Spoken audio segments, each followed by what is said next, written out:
hati. Ajarilah kami Tuhan, bahasa cinta kasih. Andaikan aku lakukan yang undang mulia, jika tanpa cinta kasih hampa dan tak berguna. Ajarilah kami Tuhan, bahasa cinta kasih.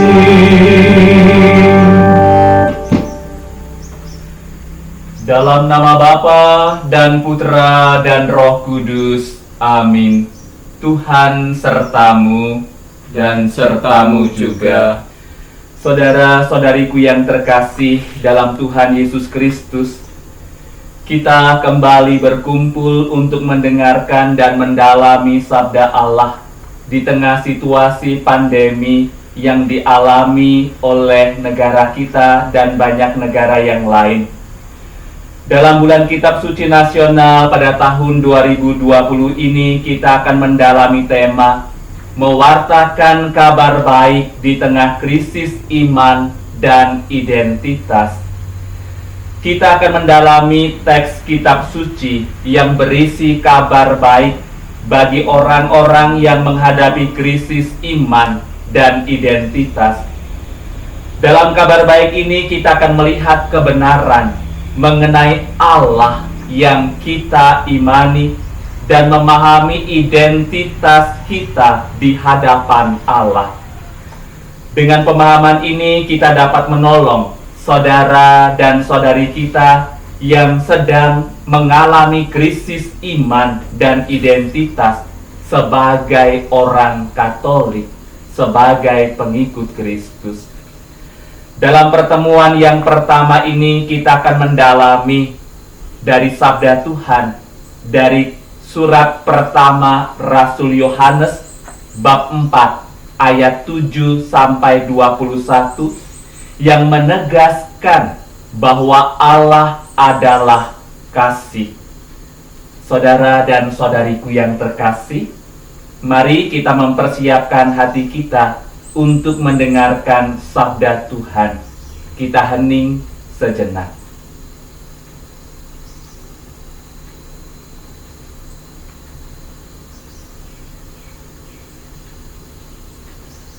Marilah berdoa.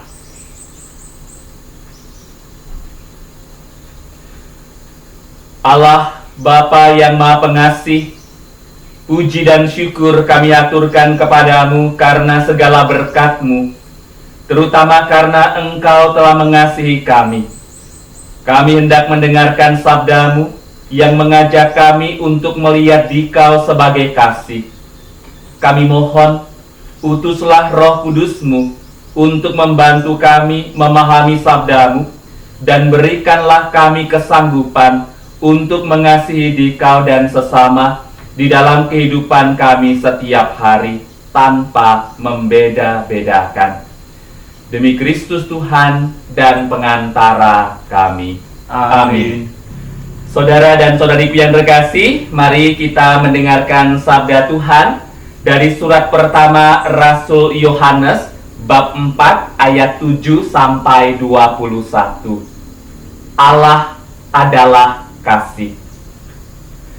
Saudara-saudaraku yang kekasih, marilah kita saling mengasihi, sebab kasih itu berasal dari Allah.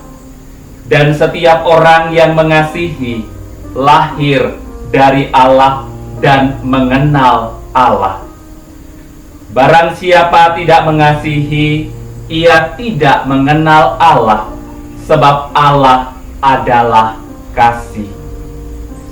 Dalam hal inilah kasih Allah dinyatakan di tengah-tengah kita, yaitu bahwa Allah telah mengutus anaknya yang tunggal ke dalam dunia, supaya kita hidup olehnya.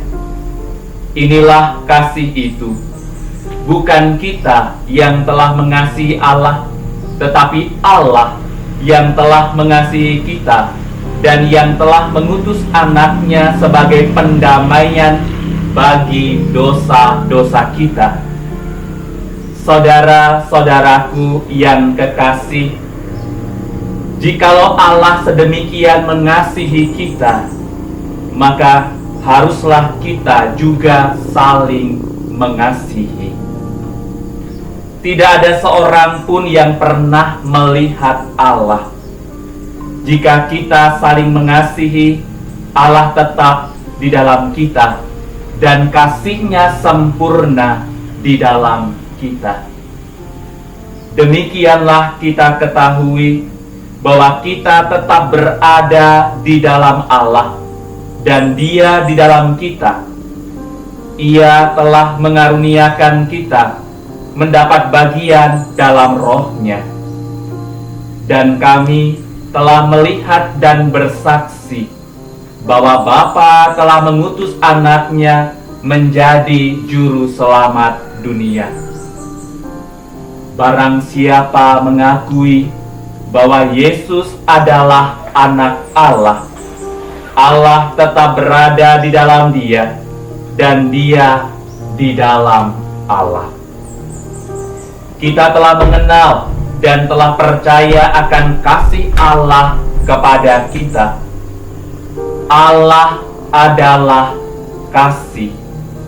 Dan barang siapa tetap berada di dalam kasih, ia tetap berada di dalam Allah dan Allah di dalam dia. Dalam hal inilah kasih Allah sempurna di dalam kita, yaitu kalau kita mempunyai keberanian percaya pada hari penghakiman, karena sama seperti Dia, kita juga ada di dalam dunia ini. Di dalam kasih tidak ada ketakutan. Kasih yang sempurna melenyapkan ketakutan, sebab ketakutan mengandung hukuman, dan barang siapa takut, ia tidak sempurna di dalam kasih. Kita mengasihi karena Allah lebih dahulu mengasihi kita. Jikalau seorang berkata, "Aku mengasihi Allah," dan ia membenci saudaranya, maka ia adalah pendusta. Karena barang siapa tidak mengasihi saudaranya yang dilihatnya, tidak mungkin mengasihi Allah yang tidak dilihatnya. Dan perintah ini kita terima dari Dia. Barang siapa mengasihi Allah, ia harus juga mengasihi saudaranya. Demikianlah sabda Tuhan. Syukur kepada Allah. Saudara dan saudariku yang terkasih, baru saja kita mendengarkan sabda Allah dari surat pertama Rasul Yohanes bab 4 ayat 7 sampai 21. Ada banyak hal yang bisa kita dalami bersama. Namun Romo ingin mengajak 5 hal yang hendak kita dalami bersama melalui sabda Tuhan yang baru saja kita dengarkan. Yang pertama, siapakah Allah yang diperkenalkan dalam perikopa ini? Yang kedua, bagaimana Allah mengasihi kita manusia? Yang ketiga, mengapa kita harus mengasihi sesama? Keempat, mengapa di dalam kasih tidak ada ketakutan? Dan yang kelima, apa yang harus kita lakukan setelah kita dikasihi Allah? Saudara dan saudari yang terkasih, mari bersama-sama kita mendalami beberapa pertanyaan panduan di atas tadi. Perikopa ini menyatakan bahwa Allah adalah kasih. Pernyataan ini bukanlah definisi tentang Allah, melainkan gambaran tentang Allah. Allah tidak hanya mengasihi atau memiliki kasih, tetapi Ia sendiri adalah kasih. Yohanes tidak sekedar menyatakan bahwa Allah mengasihi, karena mengasihi bukanlah salah satu perbuatan dari perbuatan-perbuatan yang dilakukan Allah. Segala aktivitas Allah adalah laku kasih, dan Ia menyatakan diri dalam kasih kepada manusia. Yang kedua, Allah menghendaki kita manusia berbahagia bersama Dia di surga selamanya. Di sana manusia akan hidup dalam persekutuan kasih yang sempurna dengan Allah. Tetapi dosa menghalangi kita manusia untuk bersatu dengan Allah. Dosa yang kita lakukan membuat kita tidak layak untuk bersatu dengan Allah yang kudus di dalam kehidupan surgawi. Terdorong oleh kasih-Nya kepada kita manusia, Allah mengutus puteranya yang tunggal untuk menyelamatkan kita manusia dari kekuasaan dosa. Di kayu salib, Yesus Kristus, Anak Allah, mempersembahkan dirinya untuk menghapus dosa kita manusia. Setelah dosa dihapus oleh kurban Kristus, manusia dipandang layak untuk tinggal dalam kebahagiaan abadi di surga. Lalu mengapa kita harus mengasihi sesama? Dasar dari ajakan untuk saling mengasihi ini adalah identitas Allah yang kita imani, yaitu Allah yang adalah kasih. Kasih sejati lahir dari iman akan Kristus yang telah diutus oleh Bapa untuk menyelamatkan kita manusia. Iman itulah yang mendorong kita untuk saling mengasihi antar manusia tanpa membedakan agama, golongan, warna kulit, ataupun ras dari manusia tersebut. Kita mengasihi karena Allah lebih dahulu mengasihi kita.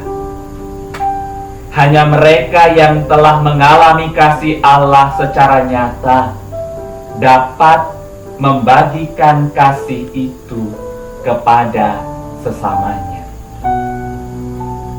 Lalu mengapa di dalam kasih tidak ada ketakutan?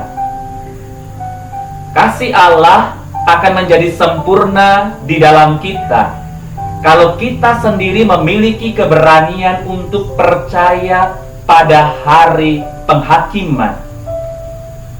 Kalau memang kita sudah merasa dikasihi oleh Allah dan telah mengasihi sesama dalam perjalanan kehidupan kita, kita tidak perlu takut untuk menghadapi pengadilan Allah yang akan dialami oleh setiap manusia. Kita siap untuk dinilai oleh Allah karena semua yang kita lakukan di dunia ini, kita melakukannya berdasarkan kasih kepada Allah. Yang kita lakukan dalam diri sesama kita. Pertemuan dengan Allah dalam penghakiman itu tidak membuat kita takut, karena pada saat itulah Allah menyatakan bahwa kita adalah orang yang benar di hadapannya, karena kita telah mengasihinya dan mengasihi sesama kita. Orang takut menghadapi pengadilan Allah bila ia tidak mengasihi Allah yang berkuasa untuk menjatuhkan hukuman kepadanya. Lalu apa yang harus kita lakukan setelah kita menyadari bahwa kita dikasihi Allah? Saudara dan saudariku yang terkasih,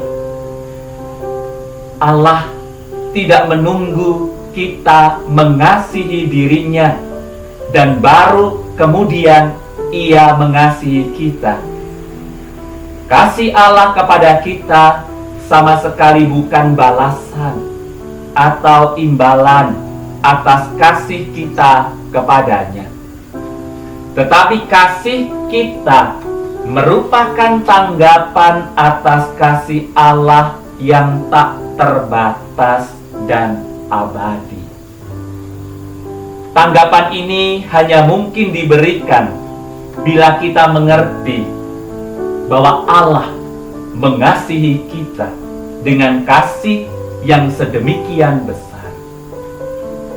Kita mengasihi sesama karena Allah sudah lebih dahulu mengasihi kita. Jika orang mengatakan bahwa ia mengasihi Allah, tetapi dalam hidupnya membenci saudaranya, ia berdusta, karena tidak mungkin mencintai Allah yang tidak kelihatan tanpa mencintai sesama yang kelihatan. Siapa yang mengasihi Allah, ia juga harus mengasihi saudaranya. Saudara dan saudariku yang terkasih, apa pesan dan penerapan yang bisa kita perjuangkan bersama dalam kehidupan kita? Yang pertama, kabar baik untuk kita manusia bahwa Allah adalah kasih. Allah mengasihi kita dan menghendaki kita berbahagia di surga bersama Dia selamanya. Karena itu, Ia mengutus anaknya untuk menghapus dosa kita, sehingga kita layak menerima kebahagiaan abadi itu. Yang kedua, identitas kita. Inilah identitas kita sebagai orang Katolik yang harus dengan bangga kita akui, yang kita peroleh dari Allah, yang kita percayai. Dalam arti umum, percaya berarti menerima suatu kebenaran tertentu dan segala sesuatu yang berkaitan dengan kebenaran ini. Karena itu, kita perlu memiliki pemahaman yang benar mengenai Allah yang kita percayai, yang tidak lain adalah Allah yang adalah kasih. Yang ketiga, cara hidup kita. Sebagai orang yang dikasihi Allah, kita pun mengasihi sesama tanpa membedakan. Dalam kasih, tidak ada hitungan bisnis mengenai untung dan ruginya mengasihi orang lain, mengasihi sesama kita. Kasih itu bukan soal kata atau lidah, tetapi soal perbuatan. Orang yang mengasihi sesama menghendaki orang yang dikasihinya berbahagia, dan ia berani berkorban demi kebahagiaan orang yang dikasihinya itu. Saudara dan saudariku yang terkasih, ada 5 pertanyaan yang bisa kita renungkan secara pribadi, yang bisa semakin mendalami dari sabda Tuhan yang baru kita dengarkan. Yang pertama, hal-hal yang dapat membantu kita mengingat kasih Allah kepada kita melalui kematian Yesus di kayu salib. Yang kedua, tindakan apa yang dapat menunjukkan bahwa kita adalah orang yang dikasihi Allah. Yang ketiga, contoh-contoh orang yang mengalami krisis iman dan identitas sebagai orang Katolik. Yang keempat, apa makna kasih Allah kepada manusia, khususnya bagi orang-orang yang sedang menghadapi krisis iman dan identitas. Yang kelima, bagaimana kita menyampaikan pesan kasih Allah kepada orang yang sedang mengalami krisis, baik krisis iman maupun krisis identitas. Saudara dan saudariku yang berkasih, mari kita menyampaikan ungkapan syukur dan permohonan kita dalam pendalaman iman pada bulan Kitab Suci Nasional pada tahun ini. Allah Bapa yang Maha Kasih, kami bersyukur bahwa kami mengenal Engkau sebagai Allah yang adalah kasih. Allah yang begitu mencintai kami, yang bahkan rela mengutus putra-Mu yang tunggal agar kami mengalami keselamatan, bersatu dengan Engkau dalam kebahagiaan yang abadi. Bantulah kami umat-Mu agar senantiasa memiliki kasih itu, yang juga kami perjuangkan dalam kehidupan kami sehari-hari, dalam perjumpaan dengan sesama yang ada di sekitar kami. Semoga kami juga rela untuk membantu saudara dan saudari kami yang sedang mengalami krisis, baik krisis iman maupun krisis identitas. Semoga kehadiran kami yang membawa kasih membantu mereka untuk akhirnya juga mengalami kasih-Mu yang abadi dan tanpa batas. Demi Kristus Tuhan dan pengantara kami. Amin. Kita mempersatukan doa kita, permenungan kita dengan doa yang diajarkan Kristus kepada kita. Bapa kami yang ada di surga, dimuliakanlah nama-Mu, datanglah kerajaan-Mu, jadilah kehendak-Mu di atas bumi seperti di dalam surga. Berilah kami rejeki pada hari ini, dan ampunilah kesalahan kami, seperti kami pun mengampuni yang bersalah kepada kami. Dan janganlah masukkan kami ke dalam pencobaan, tetapi bebaskanlah kami dari yang jahat. Amin. Marilah berdoa. Allah Bapa yang Maha Pengasih, kami bersyukur atas sabda-Mu yang telah kami dengarkan dalam pertemuan ini. Kami mohon, bantulah kami dengan Roh Kudus-Mu, agar kami dapat mengasihi sesama sebagai wujud kasih kami terhadap-Mu.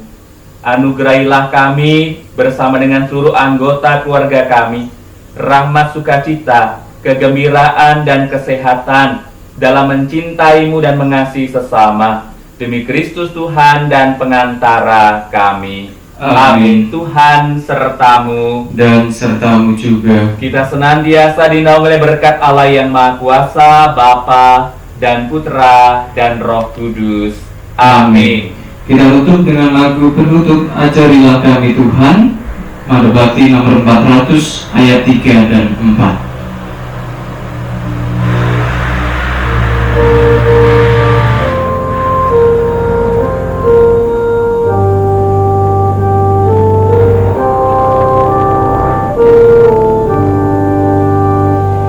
Andaikan aku dermakan segala harta milik,